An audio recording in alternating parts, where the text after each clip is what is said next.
এটা হলো আজিজিয়া স্টেডিয়াম, খলিফা টাওয়ার। এটা হলো খলিফা টাওয়ার, এটা হলো খলিফা স্টেডিয়াম, এটা হলো ব্লাজু মহল, হায় প্লাজা, আজিজিয়া যা লোকেশন। আপনারা সবাই ঘুরতে আসলে এখানে আসবেন। এখানে অনেক সুন্দর সুন্দর জায়গা আছে ঘোরার মতো, ফ্যামিলি পার্ক, ফ্যামিলি নিয়ে টাইম স্পেন্ড করতে পারবেন। আপনারা সবাই যদি দোহা কাতারে ট্যুরিস্ট আসেন তারা এদিকে আসবেন, এখানে অনেক সুন্দর সুন্দর বিউটিফুল জায়গা আছে।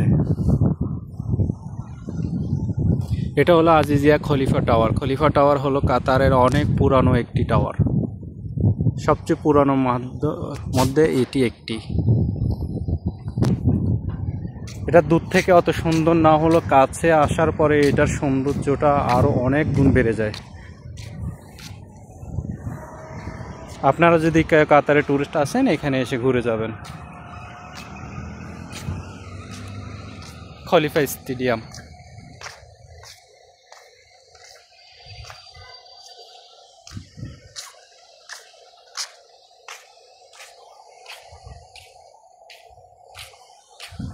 এটা অনেক উঁচু একটি ইমারত।